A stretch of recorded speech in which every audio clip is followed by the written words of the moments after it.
Hello, MCS family, and welcome into the studio here on the campus of Midland Christian School. I am thrilled to be joined today by two colleagues and friends. They love the Lord, love this campus. We have Addy King, who serves as our admissions coordinator, and high school assistant principal Brooke Hill. Hello, friends. Hello. Welcome in. Thank you. Welcome to the MCS podcast. And I'm sure your clock is ticking, much like everyone else this summer. As it starts to wind down, there's definitely kind of a buzz on campus. Everybody kind of moving around, about to welcome everybody back to school. And so maybe just to start, what's one of the first things that you're looking forward to as our community kind of comes back together in August?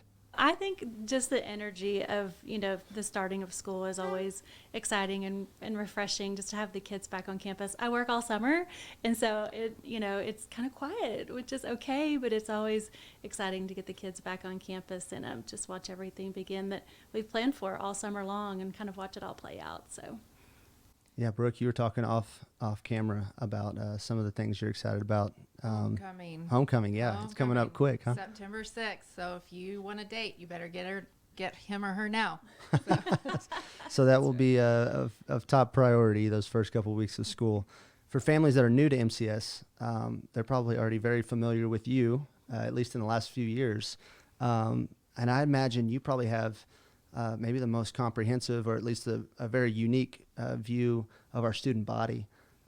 What are some of those things for new families that are coming to the school that you get to share with them, maybe in that student interview or the first time that they visit campus, that it really kind of leads to the heart of our mission in the school here? Well, I like you said, I'm in admissions. I also have my assistant, Amanda Grigsby, who helps me tremendously. And so we are able to give a lot of tours and talk about Midland Christian a lot.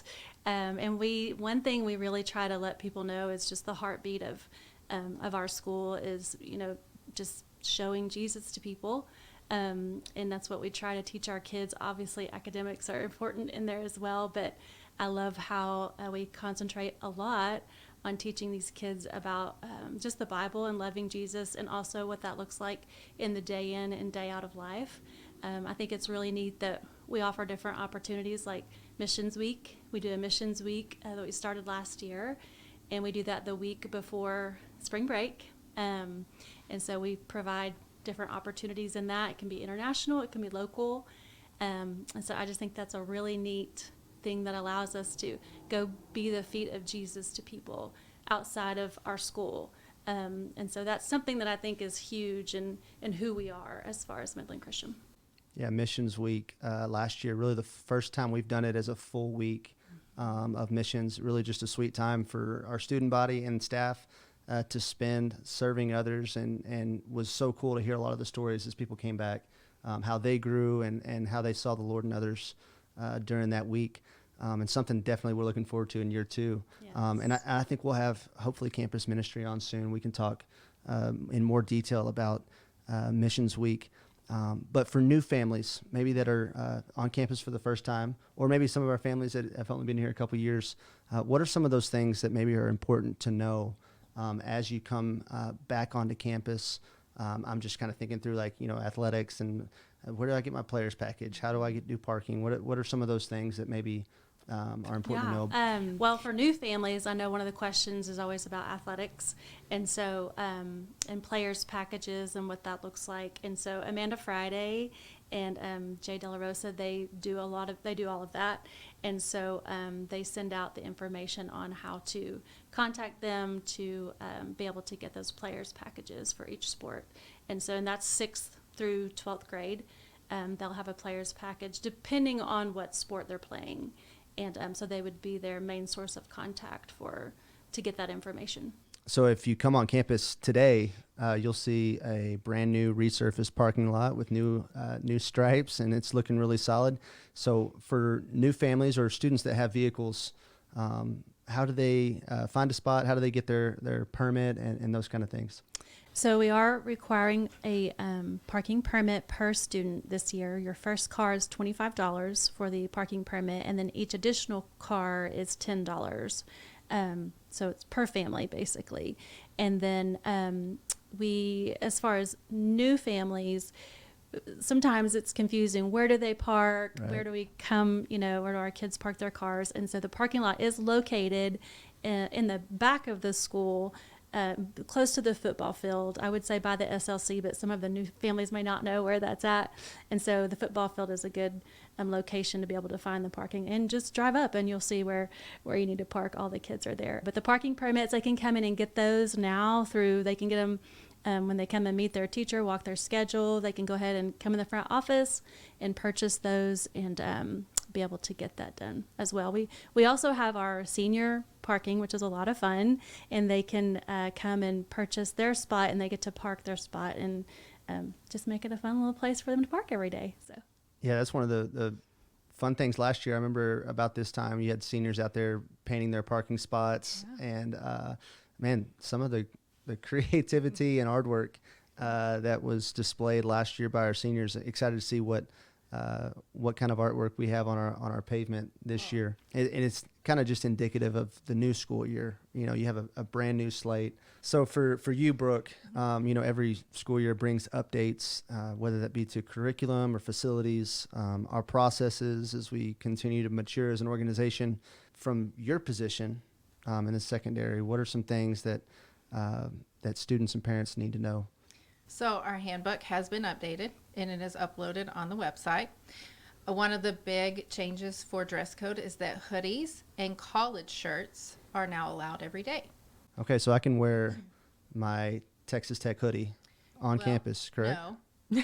Oh man, I just did it. Nice try. But, wreck 'em. But, no, hoodies have to be in either Midland Christian or in our Midland Christian approved colors, which are all in the handbook on the website.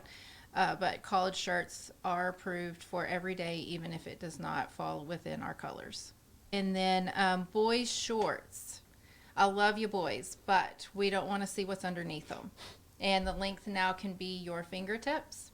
So don't try to lift your shoulders, let's be real. Yeah. But I think the boys will enjoy that because it's not going to have to be down to their knees. One of the things that I thought was really cool last year with our online store, you mentioned the online store, being able to really kind of customize a lot of gear, and a portion of those proceeds come back to the school. Yes. And so I know a lot of the updates that we were able to make this year, we were able to update some branding and some work with some vendors because of the kickback that we receive from that online store. So when you invest in the Shop the Spirit store online, that obviously stays with us, and we're able to do some really cool stuff with that. So you have the online store where you can shop now. That stuff will be delivered to you. And then one thing, when you get back onto campus for back to school night, one thing that everybody's always looking for is the physical spirit store, or brick and mortar store, so to speak. And that's always located in the SLC at Back to Teacher Night. And there'll be all kinds of back to school deals, and you can shop gear that is approved for the dress code. Yes. And so all of that will be there for you guys as we come back to school in August. And speaking of just some of those details, talk to us maybe a little bit, some changes in the bell schedule and maybe attendance. Yes, bell schedule for middle school is still 7:50. They're going to start at 7:50. Now 6th grade will actually go to class. 7th and 8th have athletics in the morning. So depending on their coach may require them to be here sooner, but that will be discussed later on between the coaches and the students. And then high school starts at 8:10. Our doors will still open at 7:30, so anyone that needs to come early, both middle school and high school, can access the building at 7:30. So Brooke, you mentioned some updates to our attendance policy. What's kind of some of the heart behind that, and how would that look for students in the fall? Well, we did update it. It is very similar to elementary, so that's easy on parents. So it's kind of correlates together. We love your students. We want them here. We want them learning as much as they can. So the more they're here, the more they're learning and the more they're improving. We will enforce Saturday school this year. It will be in place. And if if it's something that's needed because your child is out, then they have that option to make up credit then. So Brooke, you mentioned at the very beginning homecoming. And it's coming a lot quicker Yes. than maybe it wouldn't in most years. A month away. Yeah, tell us a little bit about homecoming. What does that look like especially for families that are new to the school? What does homecoming at Midland Christian look like, and what are some things that they can expect? So we have dress up days the entire week, and that will be an email that comes out from student council because they are in charge of that. They're usually something fun. Pajama day has been in the past, favorite character day, things like that. And then on that Friday is a half day. So all students will have to be picked up at noon because we dismiss then.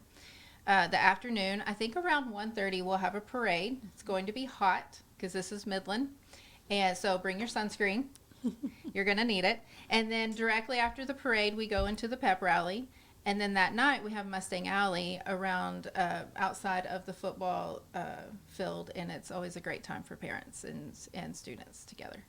Homecoming coming up quick, and actually the first home game, so you'll get a full dose of Midland Christian spirit in that first week. All right, well, we're excited to have a third guest on today, and that is Rachel Jamerson. She is the executive assistant to the principal, high school principal here, and really makes the world go round in the secondary. And so we really appreciate you, Rachel, for everything that you do and for joining us today. And you have some updates on some of our dining. A dining update, and then some other things as well. So what can students expect? I know that first day at school, we're going to get to about 11 o'clock, and everyone's going to be really hungry. Yes, So what can we expect?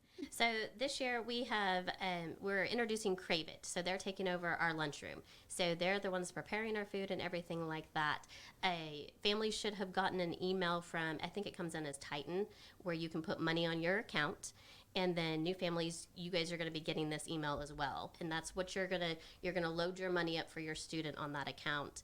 One of the things this year, just trying to let everybody know, is that if you get a negative $25 balance, I believe it's $25, and you're not going to be able to get lunch. So parents, we're just asking everybody to kind of stay vigilant on that. And make sure that your account is up to date and things of that nature. Now, we're not going to let your child starve. Don't panic on us. But we just want to not have bills of $700, $800 at the end of the year because of the lunchroom. So Sure. that's kind of one new change that we have going. And we're really excited. We've heard amazing things about the food there. So the kids should be pretty pumped about it.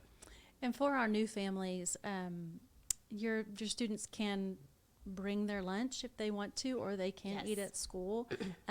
You will want to set your account up before the first day of school and make sure that is set up. You can see on there, what they're charging and what that looks like as well. We have on-campus lunch for pre-K through 9th grade. Well, we have it pre-K through 12th grade, but we do allow the 9th through 12th graders to go off campus. Just kidding. 10th through 12th graders get to go off campus for lunch. They also have they can stay on campus as well and eat. You can bring your own lunch. One thing is we don't do delivery, so DoorDash, things like that. Students can't order that and have it dropped off at school. Parents, you may bring the lunch to the students and drop it off. We have our middle school entrance with a receptionist. It's right there by the SLC where our cafeteria is, and that's where you can drop off the lunch for your students. But again, we're not doing the DoorDash. There's a lot of chaos and a lot of people coming in and out of the school. But again, 10th through 12th graders have the choice to go off campus for lunch. But for secondary, 6th through 9th graders, you get to eat with us. We have a good old time. But and then elementary obviously eats on campus as well. Yeah, and parents, you said, can obviously drop off food. Yes. Are parents welcome to eat in the lunchroom? Yes. I know that's something I have two littles here at school, and I'm excited to be able to maybe sneak in there once a week or so and hang out with you guys. Yeah. No, they just come in, check in at that middle school entrance, get a visitor's badge, and then you can go in and eat with your students. We usually ask the parents to sit at the high top tables or go outside. We have outside gated eating too, because the weather in the fall is great here. Not right now, but you can sit outside with your student and eat. Awesome. So what are some of the other things? I know there's so many details that go into running an organization of this size. Once you get into the fall, there's over 1,400 people on campus daily. Yes. And so what are some of those things maybe with the handbook that are just important to know as we move into the fall and something that you don't want it to be a surprise. Right. Well, just to let our families know, we do drug testing here at the school. So we do nicotine, alcohol, and a drug panel test. Now, this is for secondary only. And I'll kind of explain this a little bit more. Our 9th through 12th graders, everybody will be drug tested at least once throughout the calendar year. Probably more. We do random tests too. Okay. Now, when it comes to my athletes, let's say you play 2 sports, football and baseball. Okay, you're going to get tested in each season for sure, if not more. Okay, so don't be surprised. That's my 9th through 12th. Okay, now my middle school, 6th through 8th. My 7th and 8th graders will also at least once be drug tested. Okay, my 6th graders, we're going to kind of work them in. It may not be all of them because they're coming in from elementary, right? We don't want to bombard them or make them nervous or anything like that, but we do want them to kind of understand the importance of this to us. So, but again, our 7th and 8th graders will be tested at least once, 9th through 12th. Who knows? 1 to 5. No, I'm just kidding. But it's easy. We'll call them in. Sarah Elam is the one who heads it up. I'm also her sidekick in this, and we have a good old time. We make it entertaining for the kids. But basic thing is, don't be scared of it. There's nothing to be scared of on this. And usually in the overall drug testing, it's random selection. Is that correct? It Unless is we're testing a team or... Everybody 9th through 12th will be tested. So Okay. Yes, everybody at least once will be in our school. Okay. Then we have our random tests that are Right. going. Okay. So Perfect. anything like that. We also have the drug dogs who come on campus and things of that nature. I have no idea when those happen. They just randomly show up. I'm sure somebody does. But so they come in and they'll sniff backpacks, walk the halls, lockers. They even do the parking lots. Fantastic. And I know, having talked to Mr. Rollins, I think, some last year, that our numbers in terms of those positive tests, which, as a campus here, we're not immune to, some of the hard things that the kids are just going through. Right. But those numbers, we're starting to see those things drop. Yes. And that's something that's really exciting. And I know even just talking to some athletes and just about some real situations that they're in, just as 15, 16, 17-year-old boys. And some of them had said, we actually rely on the drug testing policy. That's something that actually kind of gives us some cover, Right. In some situations. And, just something that we want to, part of our job as a school is to, protect our students. Correct. And really feel like this is one of those ways that we've done so. And we're starting to see the results come in after a year or so of testing. And we also wanted to know that these students have a safe place to come. So if they're having any trouble, especially with nicotine or the vaping or anything like that, because again, we're not immune to it either. But come in and talk to us. We're here to help walk the path and journey with you. So again, that's the big thing, is I don't want the students to ever be scared of this. It's not a gotcha situation. We're here to help you, and we're helping you be accountable, because it is a tough world we live in. Let me put it that way, I guess. So we want to be a source and a light for them and a safe space. Yeah, and I know talking with Krisha, even just a little bit last week, about, man, we're all walking through different hard things at different times. And you go look, back through scripture and, people like David who cried out to God, and man, sometimes I don't even know if he's there, and that's something that's really hard for us to maybe even account for or know how to have that conversation. Right. But really goes to the heart of the school, is like we want to come alongside each other, Right. and do this thing together, walk this path together, and this is one of the ways that we do that. Just a last point there, our handbook is on the website, and something, all of these questions, we can't cover all the different scenarios or things that might come up, but our handbook really does a really good job of trying to accomplish that. Yes, it outlines all of our requirements. It has the information about Crave It on there as well. It has our drug testing policy, our discipline, the different tiers and things like that. So if you have any questions, parents, students, read it. Yeah, visit our Understand it. website, mcs1.org. There's a little search icon in the top right-hand corner. You can just search handbook, or you can filter through and find that document. Also, if you're a parent or student, you have access to our resource boards Right. on MyMCS. So just log in, click resources. That handbook will be readily available for you there as well. so many things to look forward to. And it's just right around the corner here in the next couple weeks. We really get going in earnest, and excited to have our community back together. And thank you guys so much for kind of just laying the foundation for the upcoming school year, all your work that you've done this summer. I know a lot of unseen hours over the summer. And so we appreciate you guys for what you do for the school, and how you live out that example as we move into this new school year. Well, thank you. Thank you.